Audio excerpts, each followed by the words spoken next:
My son-in-law laughed at me in French with his parents, but he had no idea that I knew French.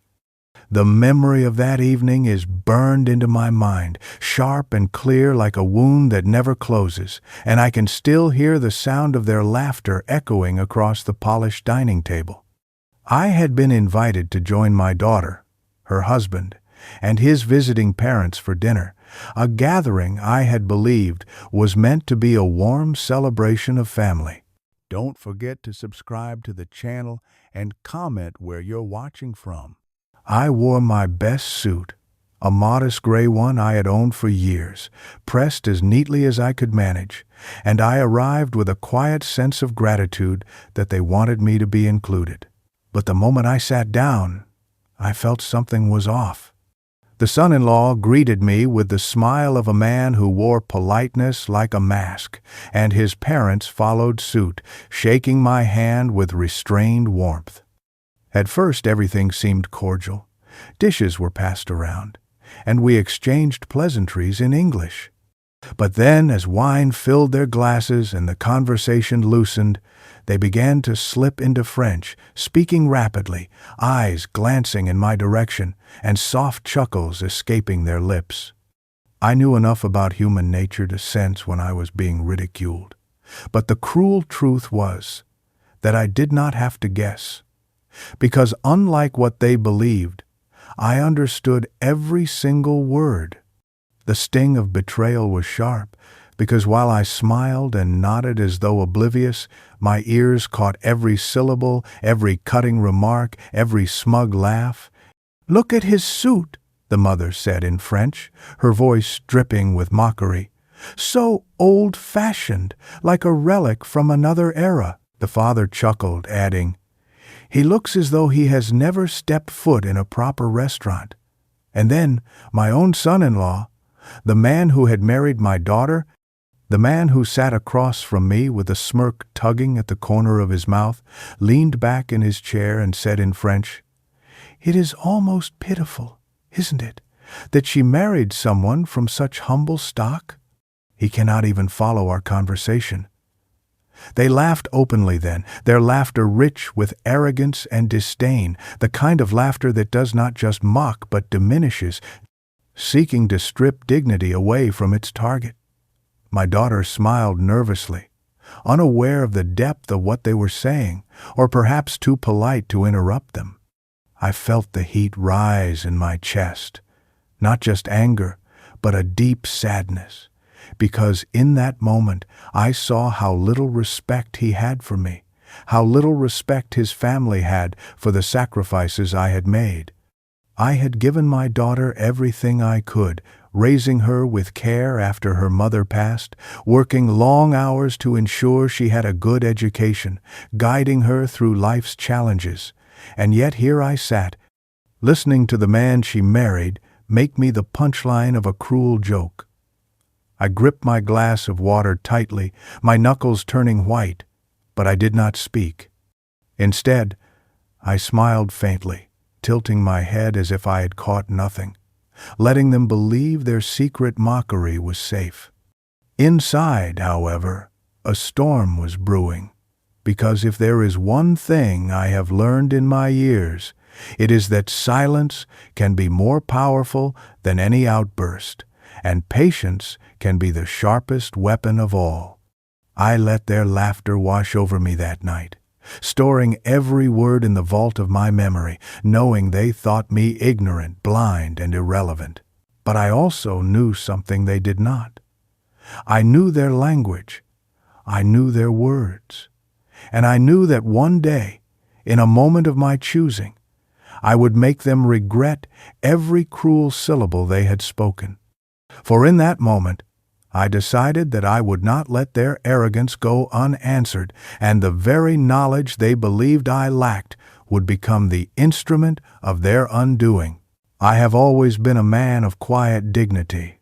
a man who built his life on principles and hard work rather than wealth or flashy appearances, and in my late 60s, I wear that history like a second skin.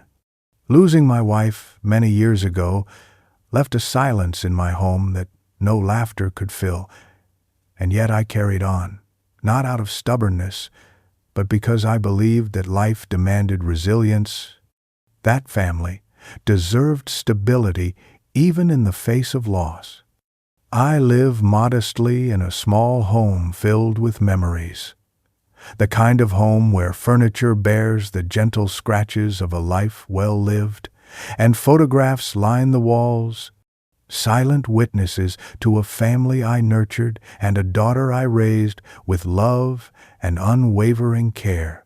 My neighbors know me as a man of integrity, someone who will lend a hand without fanfare, who keeps his word even when it costs him time or money. And yet, in the eyes of my son-in-law,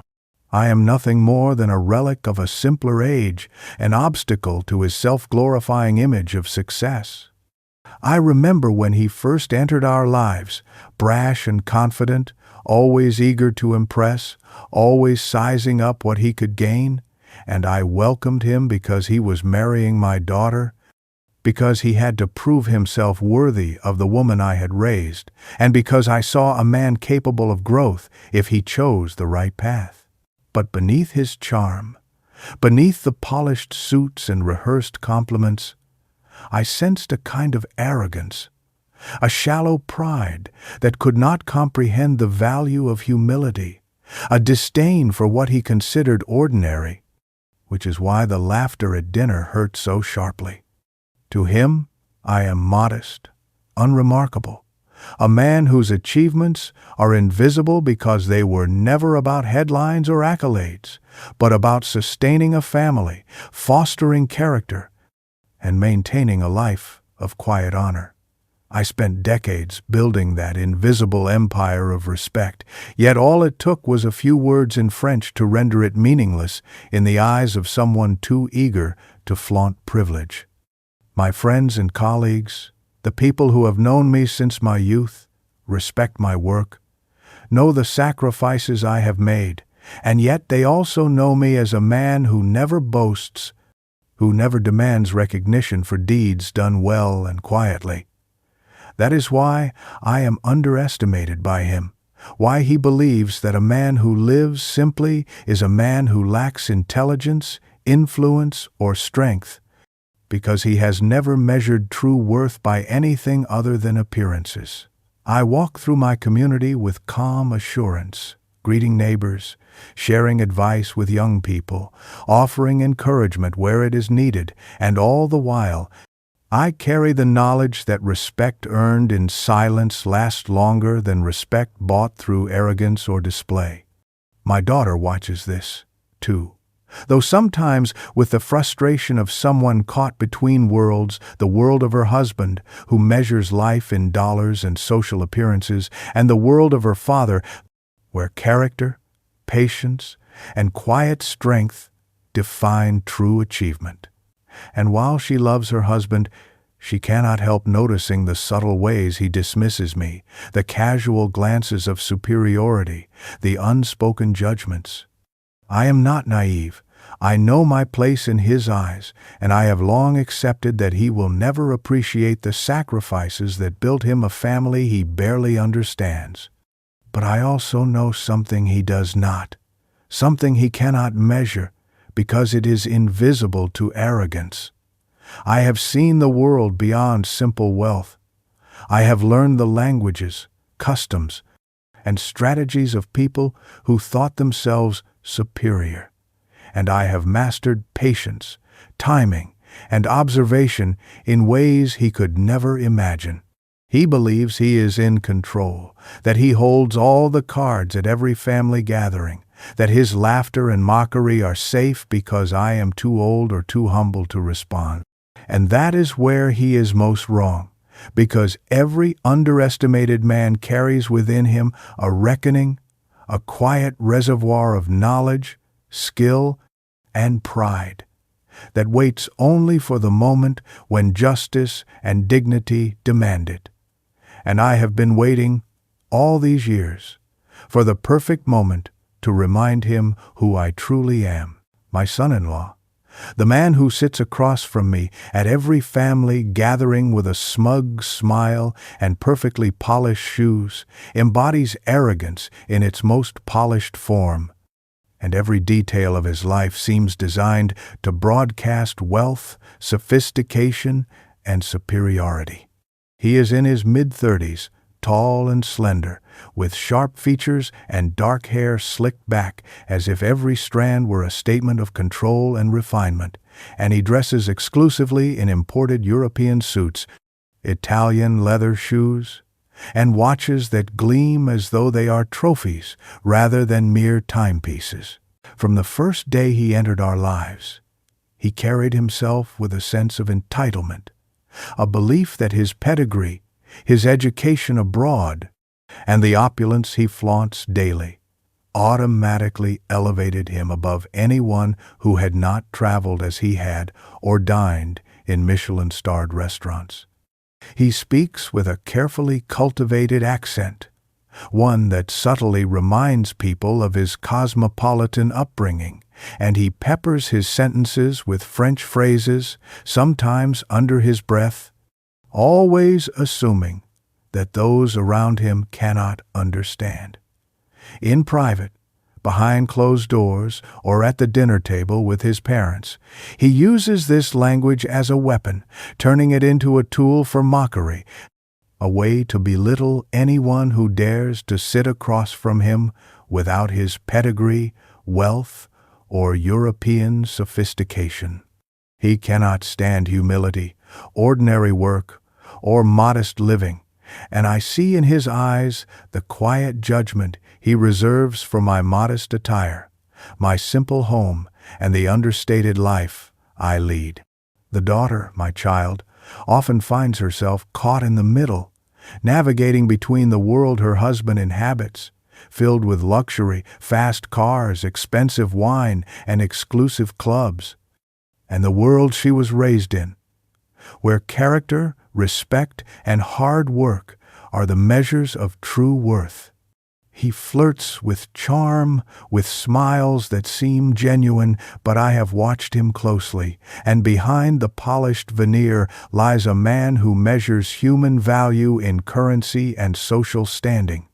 At family events, he thrives on the performance of superiority, subtly reminding everyone of his connections, his schooling abroad, the French vacations, and the lifestyle that is clearly beyond the reach of my quiet, modest existence. And while he laughs and jokes in public, there is always that glint in his eyes when he slips into French, a language he believes shields his true thoughts, where he and his parents exchange sly comments,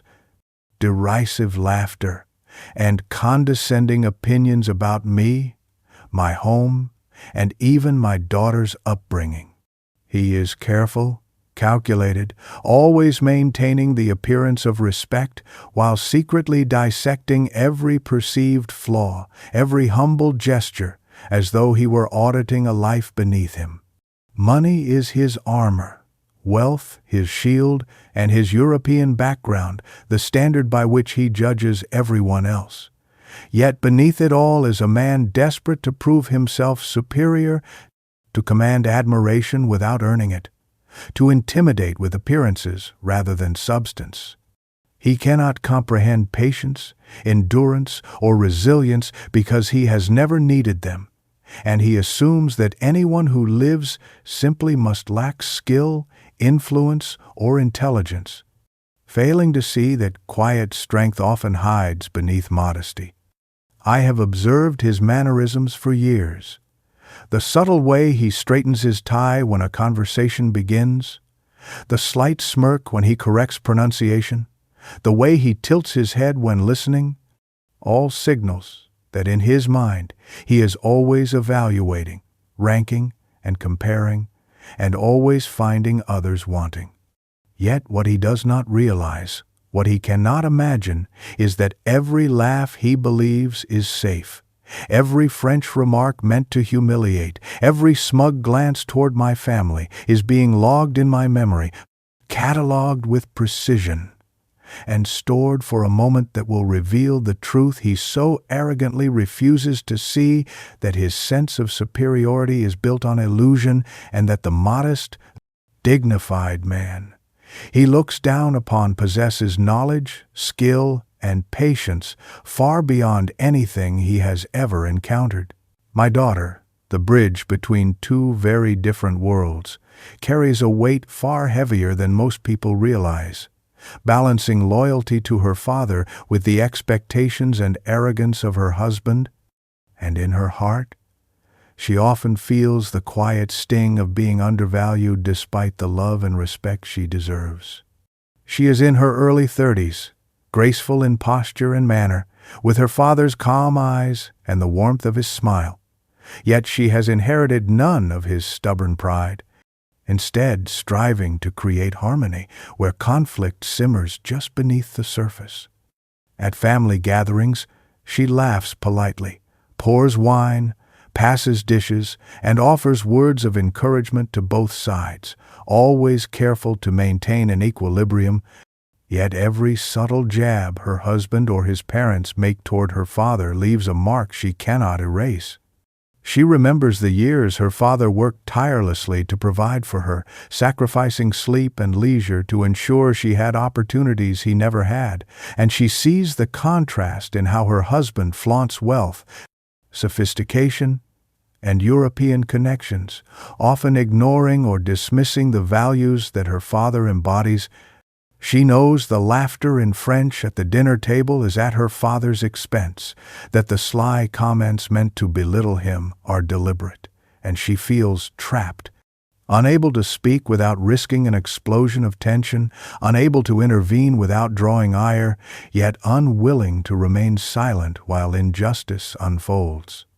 Her heart aches when she sees her father, dignified and patient, enduring mockery and silence, because she knows he understands the language and the intent behind every word. But she also knows that confronting her husband or his parents directly could escalate into humiliation for everyone and compromise the fragile peace she works so hard to maintain. She has tried to speak subtly to her husband, to redirect conversations or steer topics away from ridicule, but his arrogance blinds him to concern, and any attempt she makes is met with gentle dismissal or worse, condescending amusement. She sometimes catches herself shrinking slightly in her chair, her posture adjusting as if trying to disappear. Yet her mind races with strategies to protect her father without provoking direct confrontation, a balancing act that exhausts her emotionally and mentally. Despite her feelings of belittlement, she also recognizes her husband's charm and the social advantages his background provides. And there are moments when she convinces herself that patience and tact will be rewarded, that enduring these slights is part of a larger plan to maintain family harmony. She carries the emotional burden alone most nights, replaying the laughter, the glances, and the whispered comments in French that cut deeper than any spoken insult in English. And she wonders why people can be so blind to character, so eager to value superficiality over substance. Yet she also admires her father silently, observing the quiet strength and patience he demonstrates, his ability to endure without retaliating immediately, his dignity untouched by their mockery. In her mind, she promises herself that one day the arrogance will be met with justice, that her father's wisdom and calm will prevail, and that her husband will learn that respect is earned, not assumed, and that wealth or background do not grant the right to belittle others. In the meantime, she walks the delicate line between speaking up and staying silent, between advocating for her father and preserving her relationship with her husband, a tightrope of emotion and strategy that leaves her tense, reflective, and sometimes quietly resentful. She dreams of the day when the laughter in French no longer carries power over her father, when the arrogance and mockery will be exposed for what it truly is, And she knows that in the end, justice does not need to be loud or violent. It needs only to be inevitable. And she senses that her father already knows exactly how and when that moment will arrive. The invitation arrived on a crisp autumn morning. A carefully crafted message from my son-in-law, courteous in tone yet layered with subtle implication, inviting me to join him, my daughter, and his visiting French parents for an evening dinner at a restaurant he described as the finest in the city, a place meant to impress, to display refinement, and to demonstrate his ability to orchestrate sophistication on a grand scale. On the surface, it appeared to be an act of inclusion, a gesture extended to bridge the gap between our two families. But I sensed immediately the hidden motives that underlined each word, the carefully constructed veneer of politeness designed to conceal judgment, to assert superiority, and to position me as a subject of amusement rather than a respected guest. He spoke of the evening as though it were a celebration of family unity, mentioning the parents' visit as a special opportunity to demonstrate that I, a man of modest lifestyle and simple tastes, could share a table with those accustomed to the polished elegance of European culture, as though my presence was a kind of test, a spectacle, a means of measuring me against standards I had never aspired to meet and never needed to meet. My daughter, naturally pleased at the thought of her two worlds coming together, tried to reassure me, speaking softly about the opportunity to spend time with her husband's parents, to show civility and graciousness, and to partake in a meal that might be memorable for everyone. I nodded quietly, understanding her enthusiasm and her desire to maintain harmony, but beneath the polite acceptance, I prepared myself for the evening with a measured sense of awareness, knowing full well that this invitation was a trap disguised as generosity, a setup for mockery and hidden amusement. In the days leading up to the dinner, I reflected on the countless times my son-in-law had flaunted his European education, his cosmopolitan upbringing, and the manner in which he effortlessly wielded wealth and sophistication as tools to assert dominance over those he considered beneath him, and I realized that this gathering was another extension of that pattern, a calculated attempt to place me in the spotlight of ridicule without my knowledge, confident that my ignorance of their language would leave me vulnerable. I selected my clothing with care, opting for a modest gray suit, pressed and neat, representing dignity rather than flamboyance, ensuring that I would appear composed, polite, and unaffected, for I knew that composure would be my most effective shield against whatever condescension awaited me. The evening arrived, and I could see the effort my son-in-law had invested in the setting. The table adorned with crystal glasses, gleaming silverware, carefully folded napkins, and subtle floral arrangements that spoke of refinement and attention to detail. Every element of the space had been meticulously curated to impress, to showcase taste, and to reinforce his self-perceived superiority. Yet, as I entered the room, I observed the subtle glances exchanged between him and his parents, the way they measured me from head to toe, their eyes flicking over my modest attire, the faint smirk on his lips that suggested amusement at the supposed simplicity of my appearance. He spoke in English at first, welcoming me with practiced courtesy, but his tone carried an undertone of condescension, and I knew that at any moment he would slip into French, that language he believed would shield him and his parents from any understanding on my part, a language in which he intended to pass judgment, laugh, and diminish me. And I walked to the table fully aware of their intentions, every step deliberate, every motion calm, every gesture imbued with the quiet dignity that would serve as my armor, knowing that the dinner would test not just my patience, but their arrogance, and that by the end of the evening, their carefully constructed superiority would meet its reckoning. For I knew the truth they could not imagine. I understood every word they were about to speak. 3. The moment we sat at the elegantly set table, I felt the weight of their eyes, the son-in-law and his French parents, examining every detail of my presence, as though my very posture, my choice of seat, my hand on the wine glass,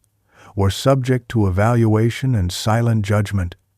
And the room itself seemed alive with the tension they created, polished silver reflecting the soft glow of overhead chandeliers, crystal glasses catching the light like little prisms of observation, and the subtle scent of fine cuisine hanging in the air, every detail a backdrop to the performance they intended to conduct. In English, they were impeccably polite, offering smiles and passing dishes with a veneer of warmth, speaking with measured courtesy that almost fooled the casual observer into believing that this was a gathering of mutual respect and familial inclusion. Yet beneath that layer, in the brief glances, the micro-expressions, and the tiny smirks that flickered when they thought I was not paying attention, the real conversation was happening, conducted in French, whispered across forks and wine glasses in tones crafted to amuse themselves while humiliating me. I could feel their words before I even understood them.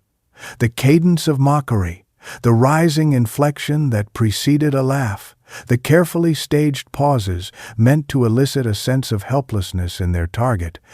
and I allowed the words to wash over me, each one landing with a sting that I concealed behind calm eyes and a composed smile.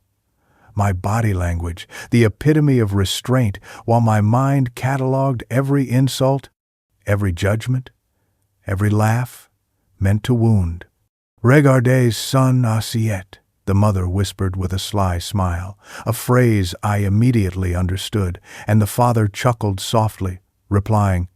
"Il a choisi le plat le plus simple, comme toujours," and my son-in-law's laugh followed, a low, controlled chuckle meant to signal sophistication and superiority, their amusement layered with arrogance, confident that I was oblivious, that I could not comprehend a word of what they were saying. My daughter passed the bread, careful to maintain her own composure, her eyes flicking nervously toward her husband, aware of the tension, yet unsure how to intervene without escalating the subtle cruelty playing out in their language. And I watched her carefully, noting her discomfort, noting the careful way she tried to navigate between respect for her father and the social performance demanded by her husband and his parents. Each exchange in French was deliberate, a test of my composure, a demonstration of their assumed intellectual and cultural superiority. And yet I held myself steady, sipping water, adjusting my napkin, nodding in acknowledgement, all the while storing each phrase, each laugh, each expression, for the reckoning I had envisioned in my mind since the moment they first invited me. The dishes arrived, courses of delicate meats, artful vegetables, and sauces so refined they seemed almost ceremonial, and they passed with elegance. Yet every compliment I received in English was paired with a whisper in French designed to undercut it, to mock my tastes, my background, my very presence at the table, and I could feel the air thickening with unspoken competition, their desire to dominate, to prove that in refinement, education, and status they were untouchable, and I, the modest father-in-law, was simply a subject for ridicule. And as the night unfolded, the soft hum of polite conversation in English, interlaced with the pointed laughter in French, I remained perfectly composed, fully aware, fully present, absorbing their arrogance, their pretended civility, and their hidden contempt, letting them believe their cleverness had gone unnoticed, letting them believe the joke was theirs alone, when in truth every word, every phrase, Every laugh was engraving itself into my memory, preparing the stage for a moment of revelation that would strip away their sense of superiority and expose the fragile pride beneath their polished veneers. All while I sat quietly, a dignified observer, a man underestimated, unnoticed, and yet fully armed with the knowledge they believed they had concealed. As the evening progressed, their laughter grew bolder, more pointed, and I could hear the subtle cadence of mockery woven into each sentence, a cruel symphony directed at me. The unsuspecting target, they believed, was oblivious to every insult, and it struck me with a peculiar mixture of sorrow and anger, the bitter realization that my presence at this table was not truly welcomed, but rather tolerated as an object of amusement. The son-in-law, his perfectly polished suit gleaming under the soft chandelier light, leaned back in his chair with a self-satisfied smirk, his eyes glinting with the pride of someone who believes himself untouchable.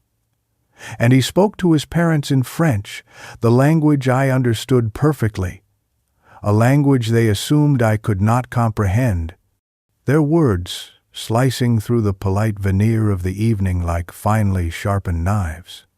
"Regardez son manteau," the mother whispered, her voice threaded with amusement, and I immediately recognized the words "si vieux et si banal, comme s'il appartenait à une autre époque." And the father nodded with a chuckle, adding, "Il croit que cette tenue est correcte, mais c'est pathétique." And my son-in-law laughed, a low, controlled sound meant to signal cleverness and superiority, not realizing that I understood every syllable, every nuance, every intention behind their carefully crafted cruelty. They spoke of my modest clothes, as if they were evidence of incompetence, as though a man who wore simplicity with dignity could be measured and found wanting simply because he did not invest in European brands, designer labels, or extravagant displays. And I felt the sting of their judgment, not for my clothing, which I wore with pride and comfort, but for the presumption that worth could be judged so shallowly. Then came the whispers of age, the subtle remarks about my years. "Il est vieux, inutile maintenant," the father murmured, with a smile meant to amuse. And the son-in-law nodded, eyes gleaming, assuming that in his youth and material advantage he held authority over me, that my experience, my history, my knowledge was irrelevant to them, that I was nothing more than a relic to laugh at behind a mask of civility. Their laughter, low and knowing, hinted at the belief that my life, my sacrifices, my dignity, and my contributions to my family were of little consequence. And while they believed these words to be secret, safe in their French barrier, I felt each insult reverberate like a challenge, a provocation, a spark, igniting a fire that had long burned in quiet patience within me. I kept my expression neutral, a calm mask that hid the storm beneath, every muscle relaxed, every gesture measured, as if I were merely another guest at the table enjoying a polite conversation, all the while recording each remark, storing each sneer, each laugh, each dismissive glance, preparing them for the reckoning I had envisioned for this moment. My daughter passed the dishes with careful composure, eyes flicking nervously between me and her husband, sensing the tension but uncertain how to intervene. And I admired her restraint even as I felt the weight of their arrogance pressing upon the table, the invisible force of condescension attempting to unseat the dignity that had defined my life. I listened as they compared my life to theirs, implied that my modest home and simple routines reflected inadequacy, mocked the quiet ways I had built a life filled with honor and integrity. And each insult only strengthened my resolve, reinforcing the understanding that Those who belittle others from a place of assumed superiority are blind to the very qualities that command true respect. And so I remained seated, composed, silently enduring, fully aware that their cruel words, their laughter, and their derision were being observed, remembered, and catalogued. And I knew that one day their arrogance would meet its match, that the knowledge they assumed I lacked, the understanding of their language, and the patience I had cultivated over decades would become the instrument through which their humiliation and the truth of their folly would be revealed. And in that quiet awareness, I felt a power far greater than anger, the power of inevitable justice, the quiet strength of a man underestimated, yet fully capable of demonstrating that dignity, experience, and intelligence are never to be discounted, no matter how much the arrogant may laugh. As their laughter continued to ripple across the table, each carefully aimed comment and sly French remark hitting its mark with intended cruelty, I maintained the facade of calm composure, smiling politely, nodding at their words as though I were a participant in a pleasant exchange. While beneath that placid exterior, a fire roared, a mix of anger, indignation, and the simmering fury of a man whose dignity had been underestimated, and whose patience had been tested beyond what was necessary. Every glance they cast in my direction, every smirk, every whispered insult in French, fed that internal storm, but I refused to let it show, understanding that an outward display of emotion would only feed their sense of superiority, their belief that they held power over me, that their cleverness had succeeded in undermining the very presence I had brought to the table. I reflected on the audacity it took for them to measure my life by clothing, age, and the superficial markers of wealth, as if decades of quiet perseverance, sacrifice, and moral integrity were meaningless in comparison to a polished suit or imported wine, and I felt the familiar surge of frustration that accompanies the realization that some people are blind to the depth of character that cannot be displayed on a mantle or counted in bank accounts. And yet, even as my mind seethed, I allowed the illusion to persist, knowing that my silence, my calm demeanor, and the faint smile I offered them were far more potent than any outburst could be. A silent challenge that would linger in the air, unacknowledged by those who believed themselves clever, yet fully understood by me. Each whispered laugh in French, each exchange of condescending words, became fuel for the strategy I had long conceived. The careful mental mapping of their arrogance and the precise cataloging of their disdain, as if each insult were a brushstroke in a painting that depicted not only their cruelty, but also the opportunity for the moment of revelation I would orchestrate at the perfect time. I felt my pulse steady even as my thoughts raced, considering the subtle ways in which arrogance exposes itself, the telltale signs of insecurity masked by pretension, and the patterns of behavior that reveal the true nature of a person who seeks to elevate themselves by diminishing others. My daughter watched quietly, her own unease evident in the slight tension of her shoulders and the nervous flicker of her eyes toward her husband, and I offered her a reassuring smile, not of amusement, but of quiet solidarity. A reminder that patience and composure are weapons of power that often outweigh immediate confrontation, and that the knowledge we hold, unseen by the arrogant, is more dangerous than any raised voice. I considered the years of wisdom that had brought me to this point, the countless moments in which observation, restraint, and silent calculation had allowed me to navigate the complexities of human behavior. And I knew that the fire I felt now would not explode recklessly, but would instead be directed with precision, a force shaped by intellect and experience rather than mere emotion.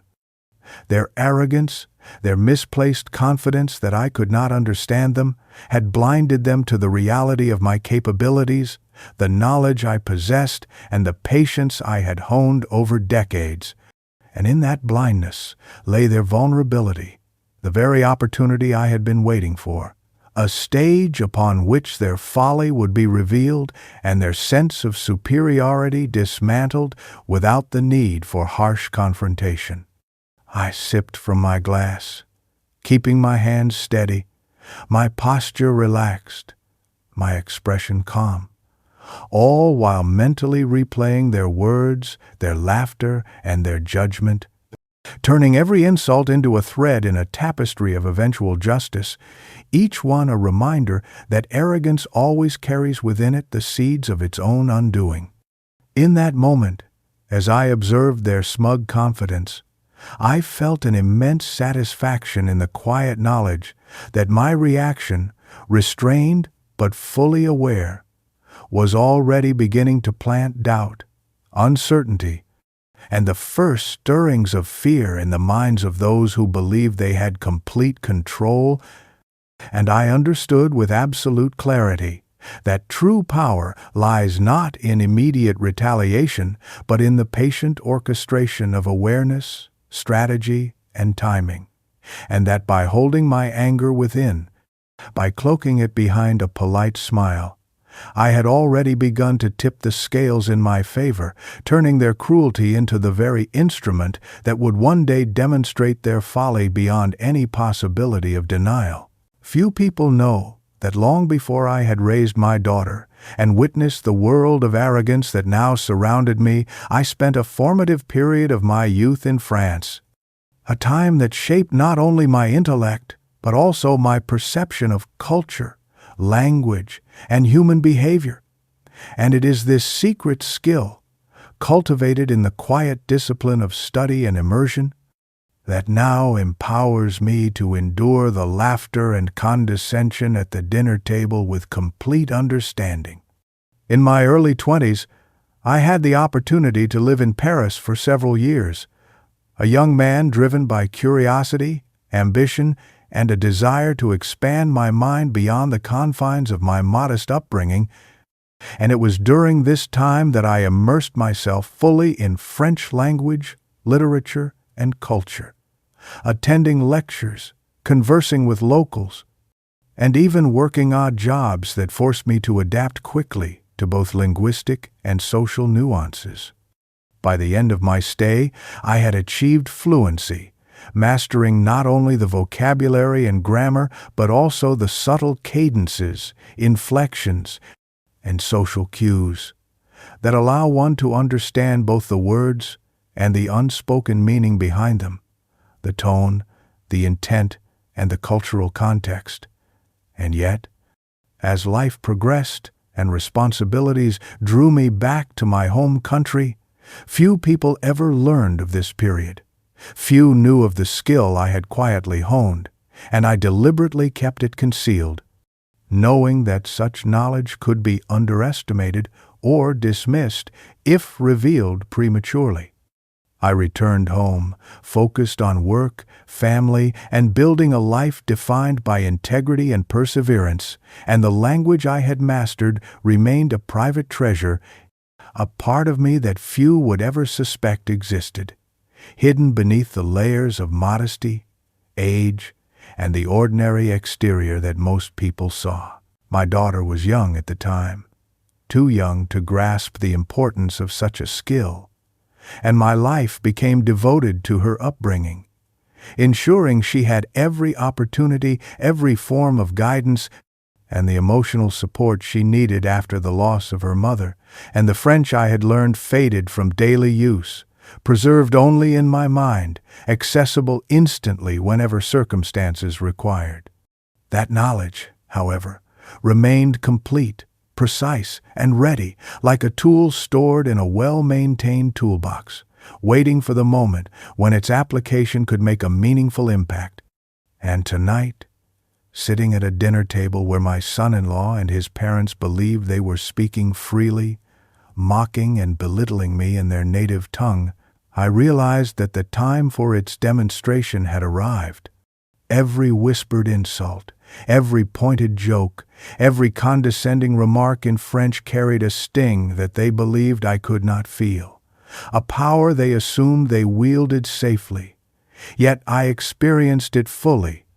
silently absorbing each syllable while cataloging the precise meaning, the cultural subtext, and the intended effect. And as I listened, a sense of satisfaction surged within me, not from immediate retaliation, but from the quiet knowledge that their arrogance had led them to reveal themselves completely,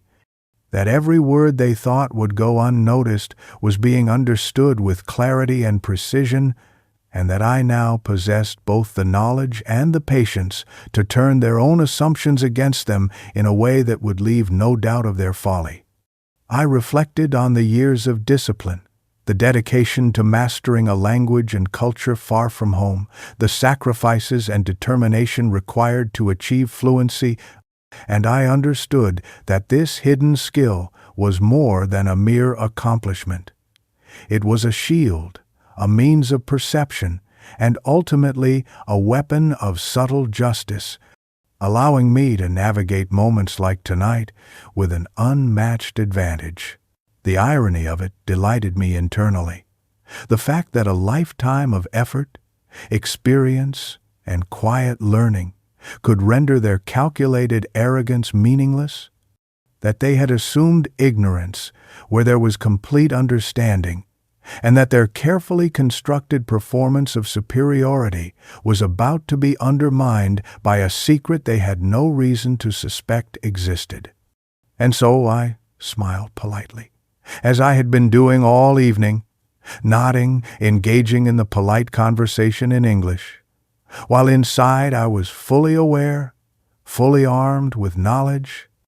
and ready for the moment when their misplaced confidence would meet its inevitable reckoning. The hidden skill of years, now transformed into the instrument of justice I had been preparing for since the first laugh in French reached my ears. As I sat at the dinner table, absorbing every whispered insult and subtle remark in French, I felt the familiar surge of anger, sharp and immediate, but I also recognized the power in restraint, the advantage of patience over impulsive confrontation, and in that moment, I made the deliberate decision not to reveal my understanding, not to confront my son-in-law and his parents immediately, but to allow them to continue their performance, to dig themselves ever deeper into the pit of arrogance they had constructed, while I quietly shaped a plan for the reckoning that would inevitably follow. Their laughter and whispered commentary, so carefully aimed to belittle me, became instruments in their own undoing, each word an unwitting brick in the structure of their eventual embarrassment. And I smiled politely, maintaining the illusion of ignorance, allowing them to believe that their superiority was absolute, that their cunning was safe, that I was none the wiser. I observed the tiny nuances in their behavior, the way the son-in-law's smirk widened ever so slightly when his parents approved of a particularly biting remark, the careful way they leaned toward each other, confident that no one at the table could decipher their language, and I catalogued every gesture, every tone, every subtle signal as if I were mapping their weaknesses, their overconfidence, and their assumptions of dominance. In this decision, I found a sense of satisfaction far deeper than immediate confrontation could offer, for I understood that allowing them to believe themselves untouchable would make the eventual revelation far more potent, far more undeniable,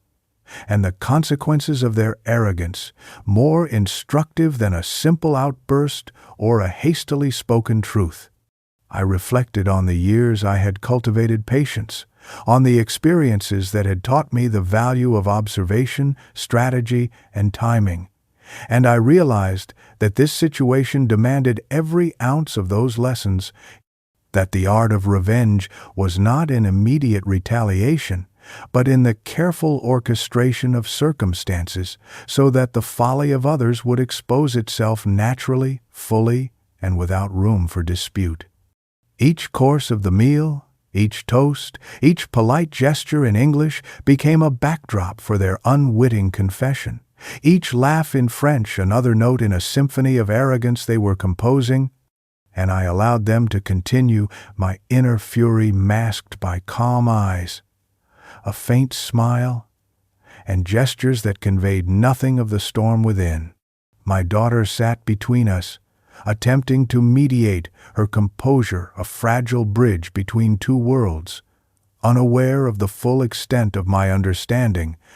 and I knew that revealing the truth too soon would not only compromise the impact of my plan, but also rob her of the satisfaction of witnessing the reckoning unfold naturally. I considered the psychological advantage inherent in my decision, the way restraint can be more powerful than confrontation, how allowing someone to continue their mockery without realizing they are fully observed teaches them more than any direct argument could, and I reveled quietly in the anticipation of that moment, imagining the slow dawning of awareness on their faces when the truth could no longer be denied. My mind worked meticulously, planning subtle steps, small provocations that would reveal the depth of their arrogance, yet never allowing them to suspect that every move, every word, every glance was already anticipated, already understood, and already prepared for in the quiet calculation of my strategy. I felt the thrill of control, the satisfaction of knowing that while they believed themselves masters of the situation, the reality was entirely reversed. Their arrogance blinded them. Their laughter masked ignorance, and I, the modest, seemingly unremarkable father-in-law, possessed the key to their complete and undeniable exposure. And so I smiled, nodded, sipped my wine, and continued to play the part they expected, allowing them to believe that their cleverness had succeeded, all the while letting my mind turn over every detail. Every insult, every snide comment, crafting a plan of subtle, undeniable revenge, confident that when the time came, the full force of their misjudgment would be revealed, and they would discover that the quiet, underestimated man at the table had been fully aware of every word and every intention all along, orchestrating their humiliation with patience, precision, and the satisfaction that only comes when justice is served in a manner as calculated and dignified as the arrogance it exposes. I noticed the subtle furrow in my daughter's brow,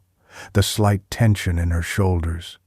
the way her hands trembled ever so slightly as she passed the bread and arranged the napkins. Small indicators that told me she sensed something amiss, that the calm exterior I maintained was not entirely convincing in its neutrality, and she, attuned to both her husband's behavior and my quiet observation, began to worry about the potential for confrontation, the possibility that the evening might spiral into discomfort or conflict if the underlying tensions were allowed to surface. She leaned slightly closer, her voice low and careful, barely audible over the polite hum of conversation in English. "Are you all right, Father? You seem tense." And I allowed myself a small, reassuring smile, one that conveyed calm and composure while revealing nothing of the strategic calculations turning quietly in my mind, the plan of subtle revenge and ultimate exposure that had already begun to take shape in response to the arrogance displayed at every whispered laugh and French comment. "I am quite fine, my dear," I replied, my tone steady, controlled, and gentle, designed to soothe her worries without encouraging further inquiry. And I reached across subtly, resting a hand over hers, a gesture meant to anchor her to calmness and stability, to convey that while the evening was layered with hidden cruelty, the situation was entirely under control, for I understood the full extent of what was being said in French and had already decided how and when the reckoning would unfold. She glanced nervously at her husband, whose smile now seemed slightly strained, though he believed he was still hidden behind the mask of polite sophistication, and her eyes flicked back to me, searching for reassurance that I could navigate this delicate terrain without disruption, and I nodded gently, as if to communicate silently that all was well, even as I catalogued each whispered remark, each smirk, each subtle gesture meant to undermine and belittle, turning them into mental notes for the precise orchestration of their eventual humiliation. In that moment, I felt a quiet surge of protectiveness for my daughter, recognizing the strain that her position imposed. Caught between loyalty to her father and the social and familial expectations imposed by her husband and his parents, a delicate balance that demanded discretion, grace, and emotional resilience, and I silently admired her endurance,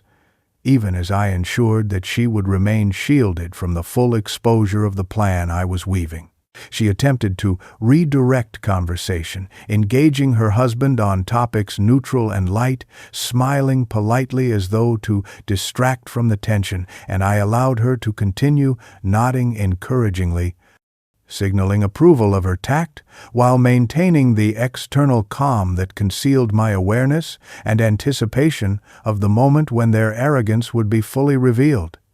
Every laugh in French, every condescending glance, and every whispered insult became part of the background of observation rather than a trigger for immediate reaction,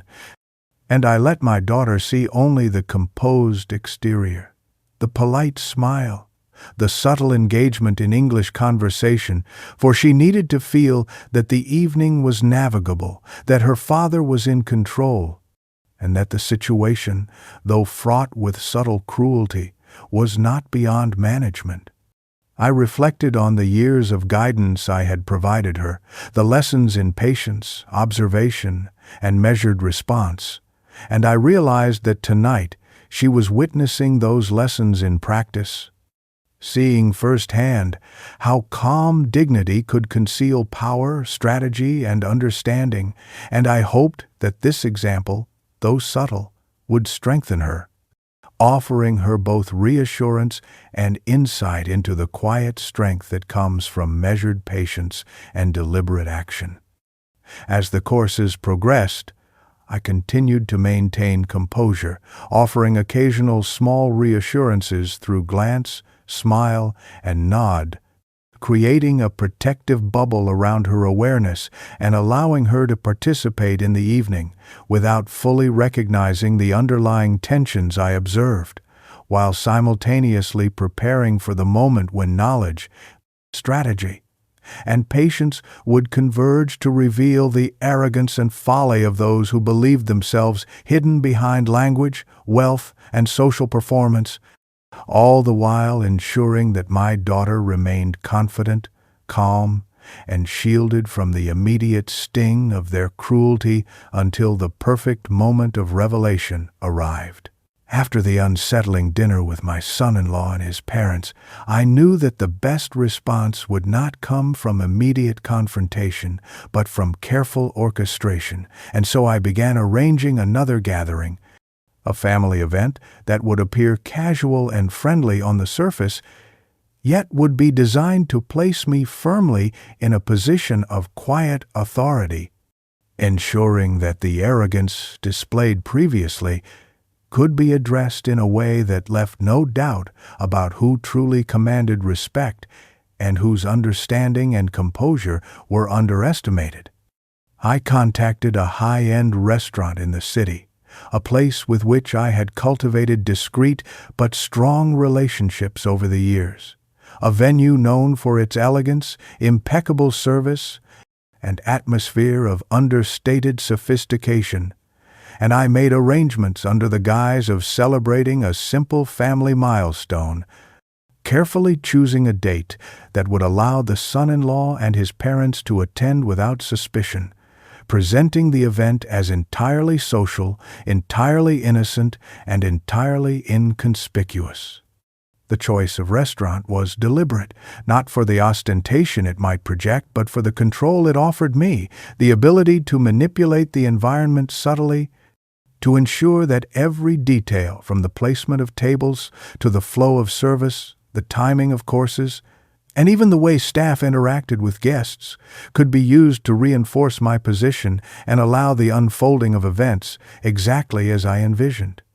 I spoke to the manager in quiet, deliberate tones, ensuring that the staff understood my intentions without explicitly revealing the plan, relying on their discretion and professionalism to execute a flawless evening, one that would subtly shift perception and highlight the contrast between arrogance and understated dignity. Invitations were extended with casual charm, presented as a friendly, celebratory meal, careful to include family members who would witness the dynamic and appreciate the nuance of what was to come, ensuring that the audience was present without alerting the targets of the gathering, my son-in-law and his parents, to the underlying orchestration. I planned seating arrangements with meticulous care, placing myself where I could observe fully, where every interaction would pass within my sight, yet where the arrangement would appear entirely natural, conversational, and socially conventional, avoiding any hint of manipulation while guaranteeing that my presence and authority would be undeniable. Meanwhile,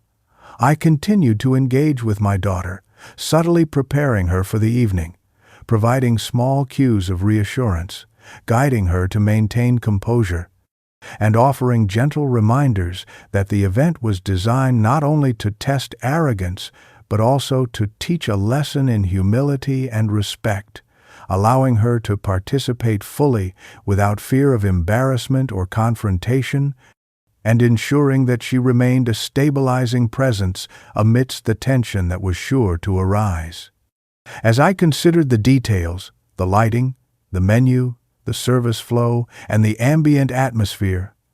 I understood that every element contributed to the larger objective. A demonstration of patience, understanding, and quiet mastery over a situation that had previously been dominated by arrogance and condescension, and the knowledge that I had anticipated every nuance of their behavior allowed me to enter the evening with calm confidence. The son-in-law's assumptions about social and cultural superiority, his reliance on perceived sophistication and wealth as shields for his arrogance, would make him fully vulnerable in this carefully constructed scenario. And his parents, accustomed to his calculated displays of dominance, would find themselves exposed as well, their laughter and whispered judgments rendered ineffective against a setting in which I held both the knowledge and control. I reflected on the irony that the very qualities he valued most, his confidence, his European connections, his belief in linguistic exclusivity, would be the instruments of his own exposure, and I smiled quietly at the thought, knowing that the stage was now set for a revelation that would be both subtle and undeniable, executed with dignity, patience, and precise orchestration. And so, with every detail meticulously planned, I prepared for the evening with calm anticipation, understanding that the social gathering I had arranged would not only serve as an opportunity to enjoy time with family in a controlled, elegant setting, but also as the perfect stage for demonstrating that arrogance, condescension, and underestimation of knowledge and character could never withstand the quiet power of observation, preparation, and strategic execution, and that the moment for their reckoning was approaching with deliberate inevitability. The evening arrived with the quiet elegance I had carefully orchestrated, the air crisp with autumn's chill outside, while inside the high-end restaurant, the warm glow of chandeliers reflected off polished silver and crystal, creating an atmosphere of refined sophistication that seemed almost theatrical, perfectly suited for the subtle drama I had planned. And as the guests began to gather,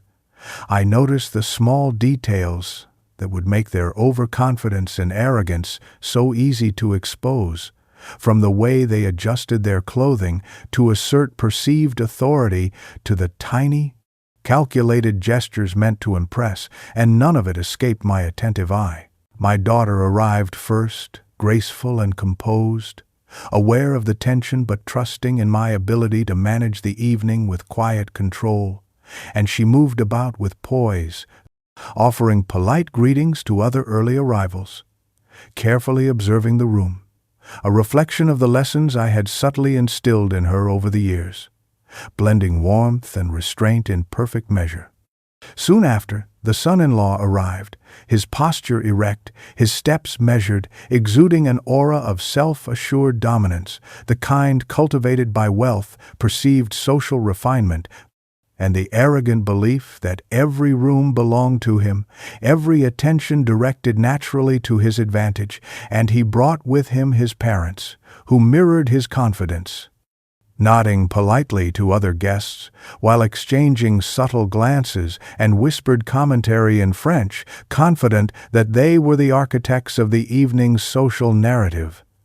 they walked through the entrance with the unmistakable aura of smugness, smiles carefully measured to convey charm, while hinting at the satisfaction they derived from their assumed superiority, and I observed them fully, noting the subtle flex of the father's hand as he adjusted his cufflinks, the slight upward tilt of the mother's chin meant to project elegance, and the son-in-law's practiced smile that suggested he expected admiration and deference, fully believing that every detail of their presence commanded attention without ever realizing that the stage had already been set to reveal their folly. As they approached, they greeted my daughter warmly, offering casual kisses on her cheek, and then extended polite but perfunctory acknowledgments toward me, their eyes briefly scanning my posture, my attire, my calm demeanor, and I noted the flicker of underestimation in those gazes, the subtle assumption that I was merely a guest, a figure of familial courtesy, and nothing more, a man whose presence might be noted but not truly influential. And that assumption, I knew, would soon prove to be their undoing. I returned the greetings with the same calm dignity I had maintained throughout the weeks of preparation, offering a polite smile, a slight nod, a measured tone in every word, allowing them to believe that the evening proceeded according to their expectations, that their social dominance remained unchallenged, and that my understanding of French, my patience, and my strategic foresight were all hidden behind a mask of ordinary politeness.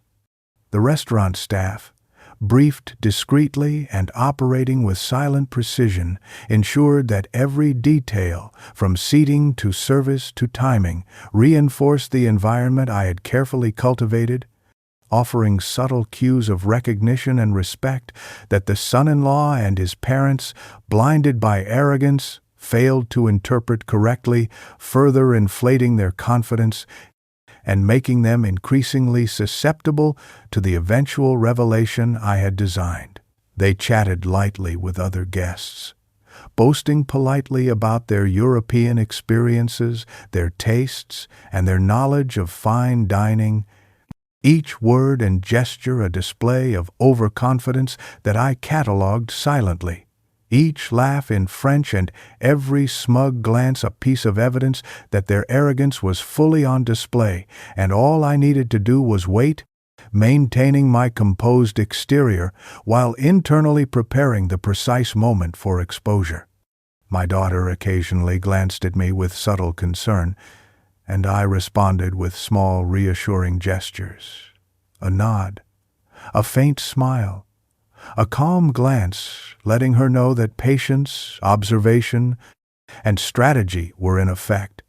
that the evening was unfolding exactly as planned, and that the apparent control of the son-in-law and his parents was illusory, a fragile bubble of confidence that would soon collapse under the quiet weight of awareness and carefully executed revelation. As they finally took their seats, confident, smug, and fully believing themselves masters of the evening, I felt the satisfaction of control settle within me, knowing that every move they had made, every gesture, and every laugh now positioned them perfectly for the demonstration of subtle, undeniable justice I had envisioned, and that their overconfidence, so carefully cultivated and so carelessly assumed to be absolute, would soon meet the quiet, precise, and devastating consequences of their own arrogance. As the evening progressed, the atmosphere of refined elegance created by the restaurant and its carefully orchestrated details seemed to do little to temper the arrogance of my son-in-law and his parents. For once they had settled comfortably into their seats, their overconfidence returned like a familiar habit, and once again I heard the soft, controlled laughter in French, the whispers of condescension aimed squarely at me, and I recognized immediately the same cruel patterns as before. The way they assumed the language itself could shield them from consequence, as if fluency were irrelevant in the face of assumed ignorance. "Regardez-la," the mother said with a light laugh, glancing at my daughter with a subtle twist of her lips. "Elle a vraiment épousé en dessous de sa famille." And the father chuckled softly, adding, "Et son mari, il croit vraiment être à la hauteur. Quelle naïveté." And the son-in-law joined in, a smug glint in his eyes, seemingly proud of the cleverness he imagined in their cruelty, completely unaware that each word landed with full impact, and that I understood not only the literal meaning but the layered implication, the intent to wound, humiliate, and assert superiority over both my daughter and me. Their laughter, seemingly light and polite to any untrained ear, was sharp and pointed to those who listened carefully, and I felt the familiar sting of their judgment, not for its truth. There was none but for the sheer arrogance of believing that mockery in a language they assumed I did not comprehend could somehow diminish my dignity, as if wit and sophistication could be measured by secretive cruelty alone, without accounting for knowledge, patience, and the understanding of human nature that I had cultivated over decades. I allowed a polite smile to grace my face, careful to nod occasionally, to engage superficially in the conversation in English with other guests, and to maintain an exterior of calm civility, while internally I catalogued every syllable, every cadence, every inflection of their mocking tones, storing each instance as a mental record of arrogance, folly, and misplaced superiority, knowing that this accumulation of evidence would become the foundation for the eventual revelation that was already taking shape in my mind. My daughter, caught in the middle, shifted slightly in her seat, her hands folded tightly, her eyes darting nervously between her father and her husband, sensing tension but unsure of the full extent of my understanding, and I offered her a reassuring glance, subtle yet unmistakable, conveying calm, patience, and a quiet strategy,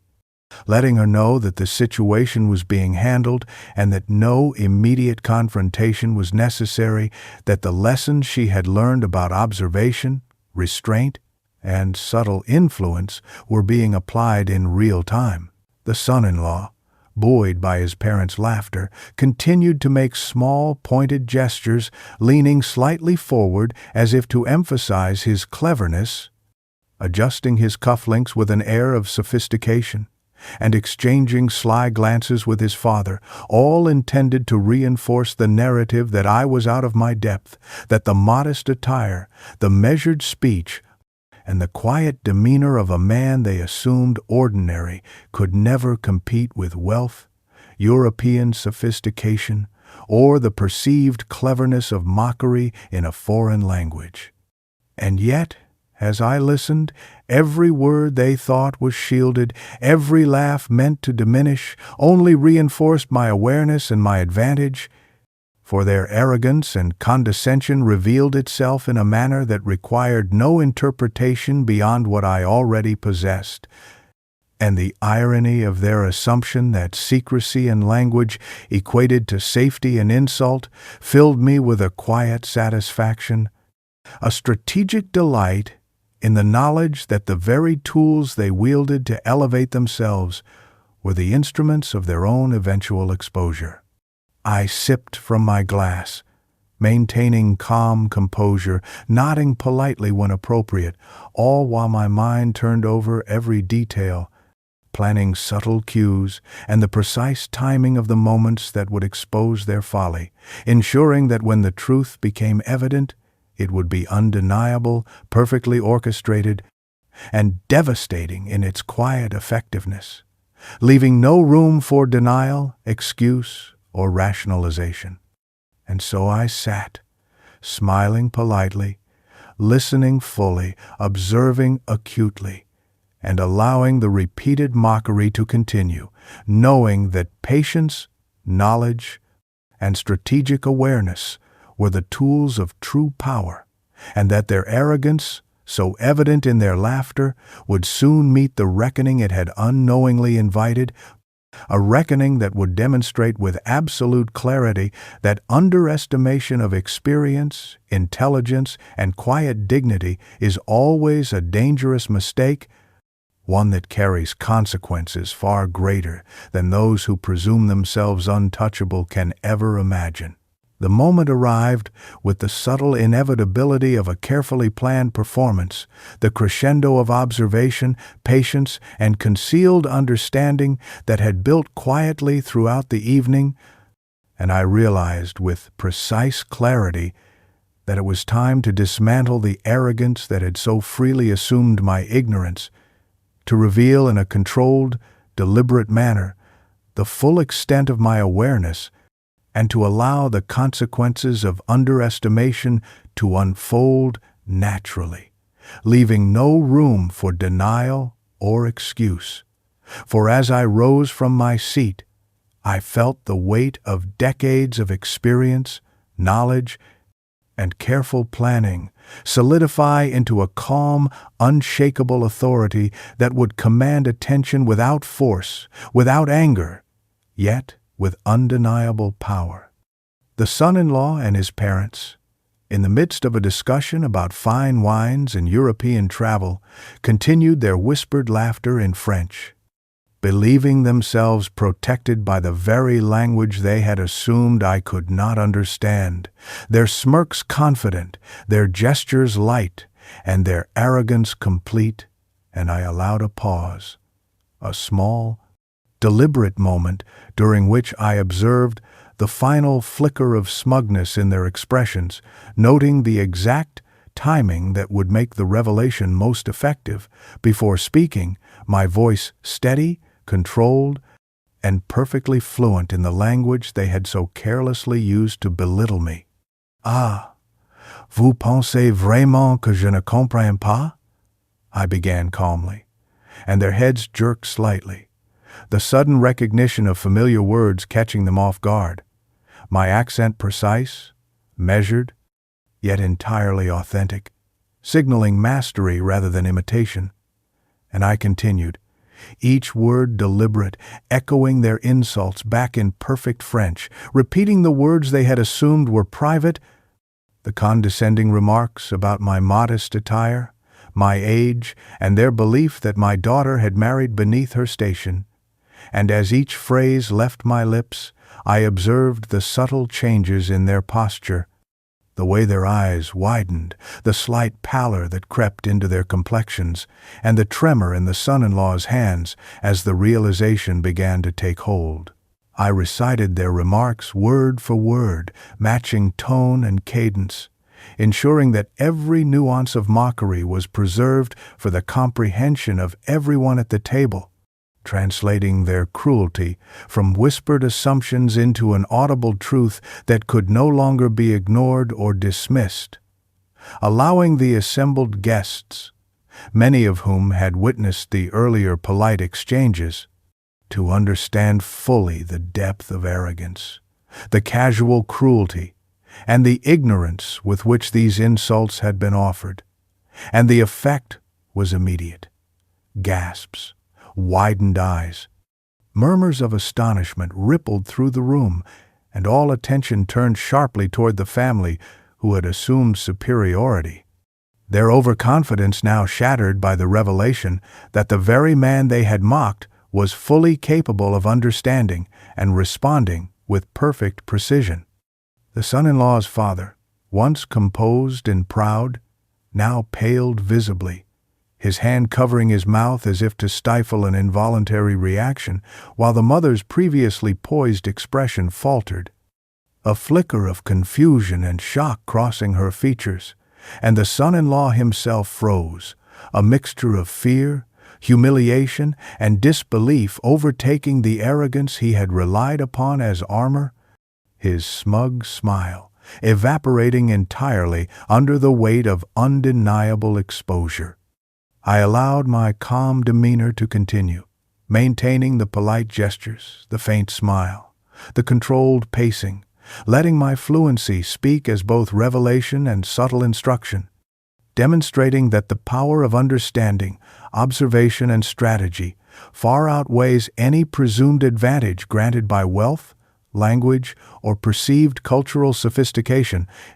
and I observed the subtle signs of internal reckoning in their expressions, the dawning awareness that their assumptions had been entirely wrong, and that their mockery had not gone unnoticed and would not be tolerated. The guests, now fully aware of the insults,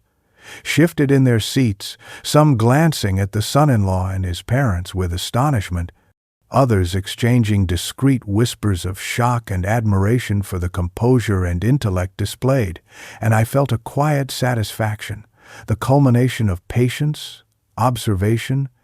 and strategic planning manifesting in real time, the arrogance dismantled without aggression, without raised voices, but with complete clarity, undeniable precision, and the perfect balance of dignity and authority. And as I concluded, repeating the final words of their insults in French with calm certainty, the room fell into stunned silence, every eye fixed upon the family who had so carelessly assumed dominance. And I allowed the moment to linger just long enough for understanding to settle fully, for the power of knowledge and patience to speak louder than any immediate reaction, and for the lesson of underestimation, arrogance, and the consequences of cruelty to resonate throughout the gathering, leaving no doubt that the man they had mocked was, in fact, both fully aware and entirely in control, and that the evening's carefully orchestrated revelation was complete, executed with precision, dignity, and the quiet, undeniable authority of true mastery. The effect was immediate and absolute, as if the air itself had been rearranged to carry the weight of recognition and humiliation. The polite clinking of cutlery and the soft hum of background conversation suddenly cut off by the unmistakable shock that radiated from the son-in-law and his parents, their smug smiles evaporating like mist under sunlight, leaving only expressions of disbelief, frozen posture, and a faint tremor in their hands as the reality of exposure sank fully into their consciousness. And the entire room seemed to pause, suspended in the tension of their sudden vulnerability. They had assumed, with every ounce of arrogance and overconfidence, that the language they used to belittle, mock, and dismiss me was entirely safe, hidden, and private, and now the very words that were meant to diminish me reverberated clearly for all to hear, their cruelty translated from secretive whispers into undeniable proof of character, and the silence that followed carried the weight of revelation, judgment, and the subtle, undeniable justice that patience, observation, and knowledge can deliver. I observed them with calm precision, noting the gradual draining of color from their faces, the tightening of the son-in-law's jaw, the mother's fleeting glance toward the waiter as if seeking escape, and the father's rigid shoulders betraying an attempt to regain composure. Yet every effort at concealment failed under the quiet scrutiny of the room, for their social armor had been pierced, not with loud words or dramatic confrontation, but with steady, deliberate revelation of truth, a methodical dismantling of assumption and arrogance that left them exposed before witnesses who had until moments ago been unaware of the hidden tension. The guests themselves, seated nearby, shifted subtly, some leaning forward, eyebrows raised in astonishment, whispers of incredulity passing among them as they processed the scene. The sudden reversal of perceived authority and the elegance with which the revelation had been executed, and I could sense the mental calculations running through their minds, the realization that what had appeared polite, innocuous, or socially sophisticated, was now revealed as petty cruelty, arrogance, and a deeply flawed sense of superiority, all laid bare with clarity and precision that could not be disputed. My daughter, seated at my side, exhaled quietly, her relief and quiet satisfaction visible in the slight softening of her features as she finally understood the depth of the preparation, patience, and strategy I had employed, and the pride I observed in her eyes reinforced my resolve, reminding me that the evening was not merely about exposing arrogance, but about teaching a subtle, unforgettable lesson in humility, awareness, and the consequences of underestimation, and that the manner in which it unfolded would resonate far longer than any immediate confrontation or raised voice could achieve. The son-in-law's gaze flickered toward me, searching for some clue, some plausible excuse, some hint that perhaps misunderstanding, coincidence, or luck could explain the situation, and I met his eyes calmly, allowing a faint, composed smile to communicate not just awareness, but deliberate authority, a quiet confidence that required no defensiveness, no shouting, no dramatic gestures, and yet carried the full weight of undeniable power, for he now understood fully that his assumptions had been disastrously wrong, that his arrogance had led to exposure,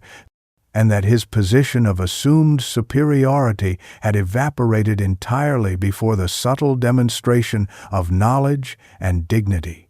The mother shifted in her seat, pressing her hand gently to her chest, as if to steady the rapid heartbeat she could not entirely conceal, and the father's eyes darted toward the staff, perhaps in silent appeal for intervention, for escape, or for some form of reassurance. But all around them, the room absorbed the reversal, the moment of clarity, and the quiet authority that had orchestrated it. And in that silence, every insult they had made, every laugh at my expense, every whisper of condescension reverberated back to them amplified, transformed from private mockery into public acknowledgement of their own folly, their arrogance fully illuminated by the calm, deliberate exposure of truth. And so the room remained, silent yet heavy with understanding, as the son-in-law and his parents froze, no words adequate to fill the gap left by their sudden awareness. And every glance from surrounding guests, every subtle gesture, and every reaction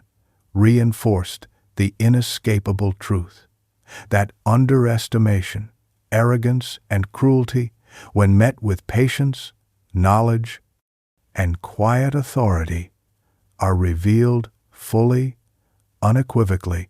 and with consequences that echo far beyond the moment, leaving the perpetrators to confront the weight of their misjudgment in the stillness of their own exposure. Rising slowly from my seat, I felt the room's attention shift entirely toward me, the stunned silence thick and expectant, every eye following my movements. as if gravity itself had altered to accommodate the weight of the moment, and I began to speak, my voice calm, measured, and precise, delivering each word with deliberate clarity, first in French, so that my son-in-law and his parents would hear the exactness of my understanding, and then in English, ensuring that every guest present could comprehend the full measure of my message, leaving no room for ambiguity or misinterpretation. Vous avez cru que vos mots étaient cachés, que vos rires en français me pouvaient diminuer. I began, my tone even, controlled, conveying authority without aggression, and the son-in-law's eyes widened further, his parents frozen mid-breath, as the words translated the arrogance, the condescension, and the casual cruelty of their previous remarks into a precise account of truth, each phrase a mirror reflecting their own folly back at them, unflinchingly accurate and impossible to deny. I continued, my hands resting lightly on the table before me, my posture upright, embodying the dignity I had cultivated over decades. You mocked my appearance, my life, my choices, and you believed it safe because of the language I spoke, not with you but over you. You assumed ignorance where there was understanding, arrogance where there was patience, and superiority where there was nothing but respect for family and knowledge of the world beyond these walls. My voice remained calm, yet the weight of each word hung in the air, palpable, a subtle force that pressed upon the conscience of the son-in-law and his parents, revealing the true cost of arrogance and disrespect in a manner that neither shouting nor dramatics could have achieved, for the power of truth delivered steadily and elegantly carries its own authority. Switching seamlessly to English, I addressed all present, ensuring that the lesson extended beyond the guilty parties. Family is not measured by wealth, sophistication, or the ability to mock in a language you presume no one understands. True respect, true honor, comes from humility, understanding, and the protection of those you claim to love. My daughter deserves dignity, my family deserves respect, and arrogance such as yours will not stand unchallenged, no matter the pretense of elegance or superiority. The guests leaned forward subtly,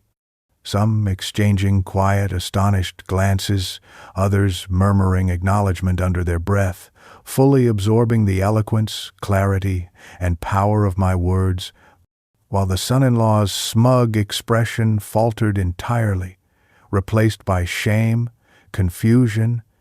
and the dawning realization that his carefully constructed image of superiority had crumbled before the simplest yet most potent tools, knowledge, patience, and quiet dignity. His parents, similarly, were rigid, their composure fraying, their previous confidence entirely exposed as fragile and hollow, for the words spoken, both in their native tongue and in the universal language of truth and justice, made it undeniable that they had underestimated the man seated across the table from them, the same man whose calm demeanor had masked decades of experience, intellect, and strategic thinking, and whose patience had been a deliberate preparation for this precise moment of revelation. I paused briefly, letting the room absorb the weight of my declaration, letting every inflection, every careful emphasis settle into the consciousness of all present, and then concluded, "Let this evening serve as a reminder that true dignity is not flaunted with wealth or language. It is demonstrated in patience, understanding, and the quiet strength to observe, to endure, and to respond with precision.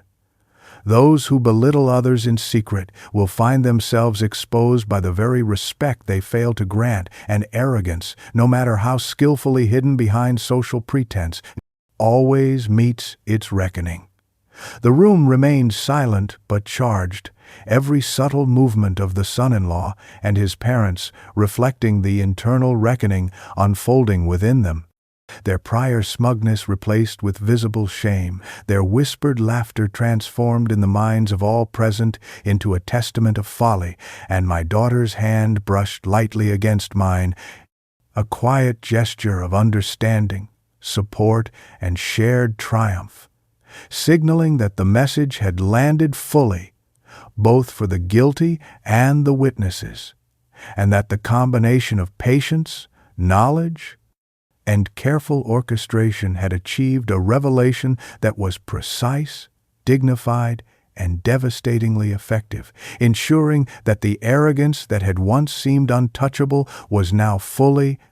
unmistakably exposed to the world around them. The moment my words settled into the room, the energy shifted palpably. The silence that had followed my declaration gradually transforming into a collective awareness that something significant had just occurred, a recognition that the arrogance and condescension once assumed to be untouchable were now laid bare, and the guests, from the family seated around the table to the restaurant staff who moved quietly with practiced attention, began to process the situation with a mixture of astonishment, respect, and subtle admiration, their gazes directed toward me with newfound recognition of authority and composure, a realization that dignity, patience, and knowledge wielded calmly could exert far more power than ostentation, wealth, or whispered mockery ever could. I could sense the subtle nods, the quiet murmurs of approval, the slight shifts in posture as individuals acknowledged the elegance with which the situation had been handled, and it became evident that the social landscape of the evening had been irrevocably altered. The respect that had previously been assumed toward wealth and European sophistication now redirected toward the quiet, dignified presence of a man who had chosen observation and strategy over reaction, who had converted the very arrogance aimed at him into proof of his patience and intelligence. My daughter, seated beside me, exhaled quietly, her features softening in relief and pride, and I felt the weight of her understanding, the acknowledgement that the lessons she had absorbed about composure, perception, and measured response had been applied flawlessly in real time, allowing her to witness not only the dismantling of arrogance, but also the reinforcement of familial honor and personal dignity, the quiet but unmistakable power of a mind fully aware and fully prepared to act. The son-in-law, in contrast, now slumped slightly in his chair, a defeated figure rendered vulnerable by his own misjudgment, his carefully curated expression of confidence replaced by visible discomfort, his prior smirks and subtle gestures of superiority evaporating entirely under the collective gaze of those who had just witnessed the reversal of assumed authority. And his parents, equally undone, displayed subtle signs of shock,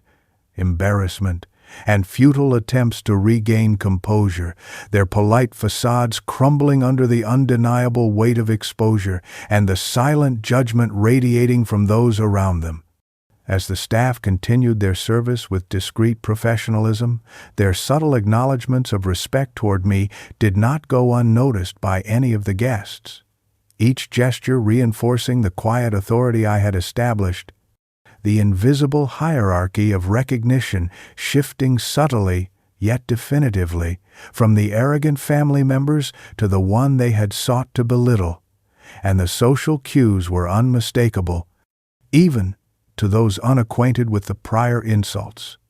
For the demeanor, poise, and calm control I exhibited spoke volumes about the difference between assumed superiority and true, unshakable dignity.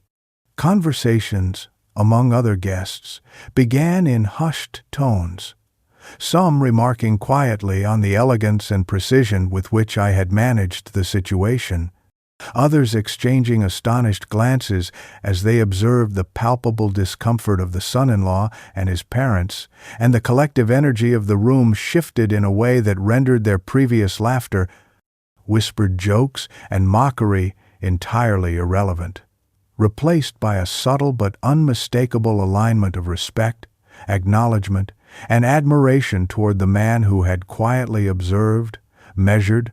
and revealed truth with perfect composure. I allowed myself a slight, calm smile as I observed the shift, noting the subtle ways in which body language, facial expression, and attentiveness had realigned to reflect the newfound hierarchy of respect. The disdain that had previously been mine redirected instead toward those who had attempted to diminish another through arrogance, the balance of perception and acknowledgement restored with precision, and the son-in-law's realization that the audience he had assumed was fully aligned with his superiority had, in fact, already recognized the truth, added another layer to his humiliation. The guests, both family and friends, exchanged further subtle nods, quiet exclamations of admiration, and small gestures of deference, their responses a collective affirmation that observation, patience,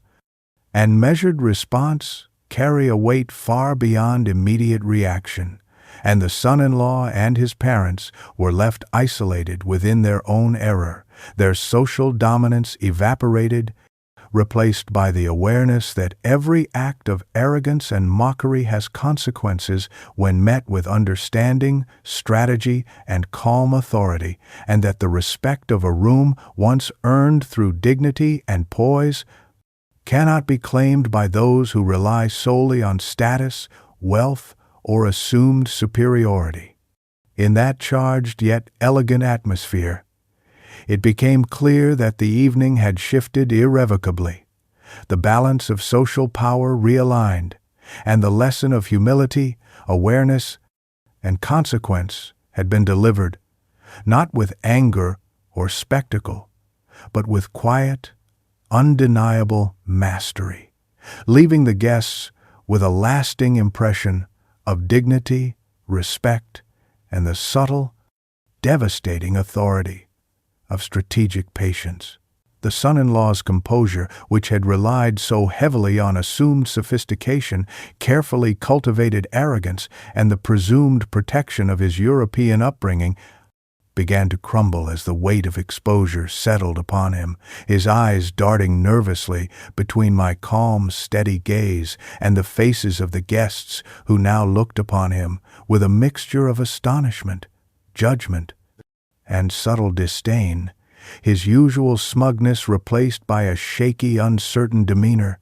the carefully constructed mask of confidence falling piece by piece under the undeniable clarity of the evening,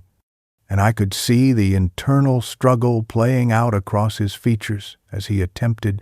in vain, to reconcile the humiliating reality of his situation with the identity he had so carefully curated over years of arrogance and display. He cleared his throat, a small, awkward gesture, and began to speak in a voice that wavered under the pressure of humiliation, his words hesitant, faltering, as he sought desperately to salvage some semblance of dignity. I didn't mean to offend. It was a joke." And the emptiness of the excuse was immediately apparent, for no laughter, no plea, no repetition of the word joke could undo the exposure of arrogance and cruelty that had just unfolded, and the room seemed to tense, the guests shifting subtly in their seats as they sensed the futility of his attempts at justification, the contrast between his weak, stammered response and the measured, precise, and dignified manner in which I had revealed his folly, creating a palpable tension that filled the space. His parents, equally shaken, exchanged glances that betrayed a mix of confusion, embarrassment, and muted anger. And the son-in-law, desperate for any support,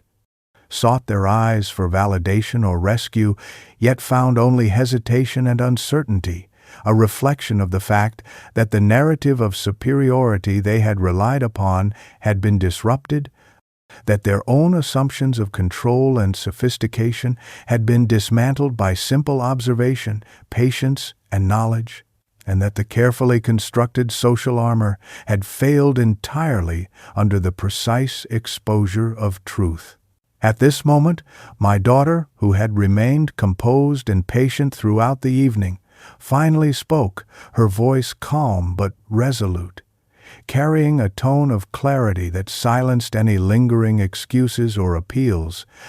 "I see now exactly who you are," she said firmly, her eyes meeting her husband's with a mixture of disappointment and understanding, "and I will not allow the man I love to treat the family I respect with such arrogance, disrespect, or mockery,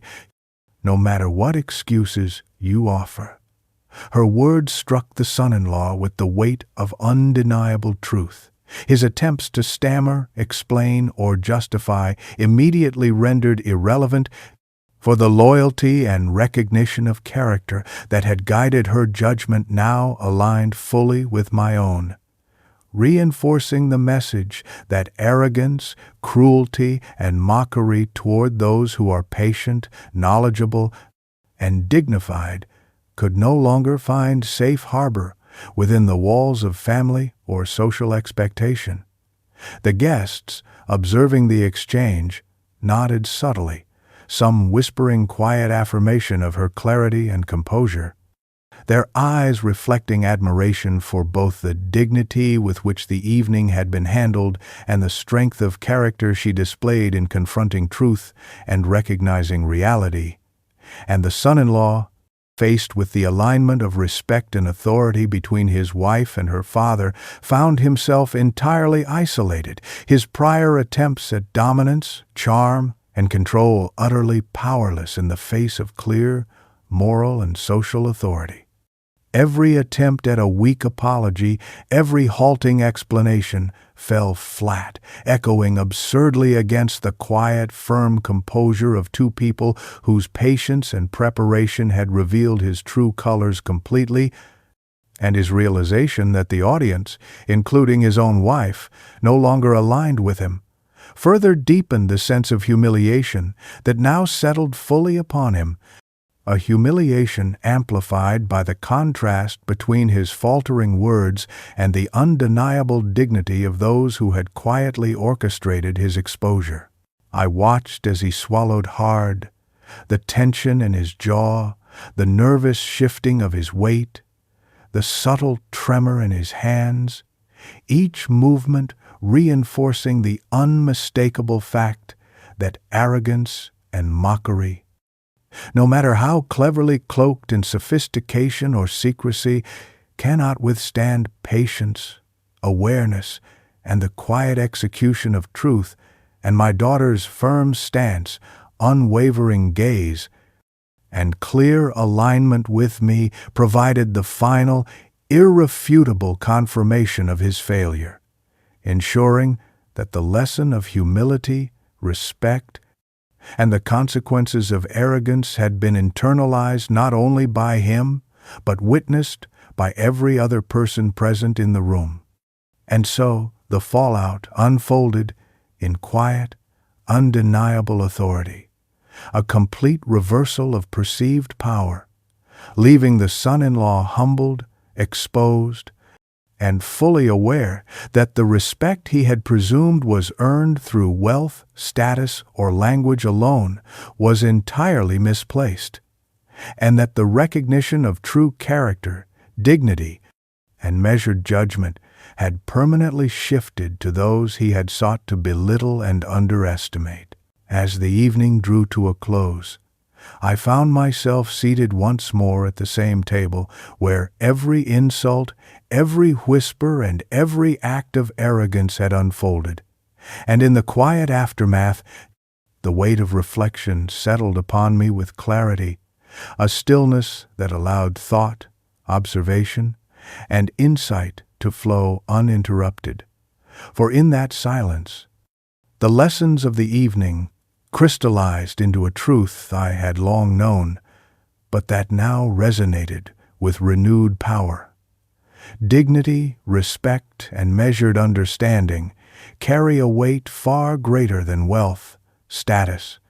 or any superficial display of sophistication, and the arrogance that believes itself untouchable will inevitably reveal its flaws when met with patience, intelligence, and quiet authority, revealing not only the character of those who wield it, but also the consequences that naturally follow from misuse. I thought of the guests, whose eyes had shifted from admiration for the son-in-law's perceived sophistication to genuine respect for the quiet control, patience, and knowledge I had demonstrated, and I understood fully that social power, like all power, is transitory, dependent on perception, behavior, and the integrity with which it is exercised, and that true influence is rooted not in wealth, appearance, or position, but in the ability to observe, understand, and act with measured precision in moments that truly test character. My daughter, seated beside me, reflected that clarity in her eyes that comes from understanding and alignment, a silent affirmation of shared values, recognition of strategy, and appreciation for the demonstration of patience and intelligence that had shaped the course of the evening, and I realized that her own growth, judgment, and moral alignment were among the most important outcomes of what had transpired. For the demonstration of respect, the refusal to tolerate arrogance, and the subtle, precise exposure of folly had left lessons not only for those who sought to belittle, but for those who would witness, absorb, and carry forward the principles of honor, dignity, and measured authority. The son-in-law and his parents, still seated across the table, displayed every subtle signal of defeat, embarrassment, and contemplation, their expressions a testament to the power of truth, awareness, and quiet orchestration, and as I observed them, I understood that no words of reprimand, no gestures of anger, and no displays of indignation would have achieved the impact that patience, preparation, and deliberate revelation had delivered, for the lesson of humility, the exposure of arrogance, and the demonstration of strength without aggression had left an indelible mark, one that would persist far beyond the evening itself. I reflected on the value of knowledge, the power of observation, and the enduring effect of composure, realizing that every insult, every act of condescension, and every whispered mockery carries within it the seeds of its own undoing when faced with awareness, intelligence, and the quiet determination to reveal truth in the most effective and dignified manner, and I allowed myself a calm sense of satisfaction, not born of revenge for its own sake, but of understanding, alignment of principle, and the natural consequence of human behavior, revealed fully and unmistakably. As I glanced around the room, I noticed how the subtle social currents had shifted, how respect had naturally migrated toward those who exhibited patience, dignity, and knowledge, and how the previously unchallenged assumptions of superiority had dissolved completely under the weight of observation and truth, a testament to the timeless principle that arrogance, when left unchecked by awareness, will always find itself unmasked, and that true strength, character, and influence are demonstrated not through status, wealth, or mockery, but through the quiet mastery of understanding, patience, and measured action. My mind returned to my daughter, the alignment of our values, the clarity of her judgment, and the shared recognition that family, respect, and integrity form a foundation far more enduring than material wealth, appearances, or the hollow pride of misplaced arrogance. And I felt a quiet reassurance that these principles, demonstrated in practice, would continue to guide her and those around us in the years to come, reinforcing the essential truth that dignity and respect are earned through behavior, patience, and strategic awareness, and that arrogance, no matter how cleverly hidden or superficially sophisticated, will always reveal itself to those who are prepared to see, understand, and respond. And as I allowed the final words to settle in my mind, I realized that the evening had offered a lesson far larger than any single insult or act of mockery, a lesson in the enduring value of character, the subtle but undeniable power of knowledge and composure, and the universal truth that respect, awareness, and patience speak in every language, crossing barriers of culture, wealth, and status, and that those who underestimate the strength of dignity and the precision of observation will inevitably encounter the quiet, devastating, and entirely deserved consequences of their own arrogance, leaving behind a legacy of understanding that is far more valuable than any display of wealth or fleeting social superiority. Your time means a lot. Thank you for listening to my journey. If you enjoyed this story, don't forget to like the video, subscribe to the channel, and share your thoughts in the comments. To hear the next story, just click the box on the left.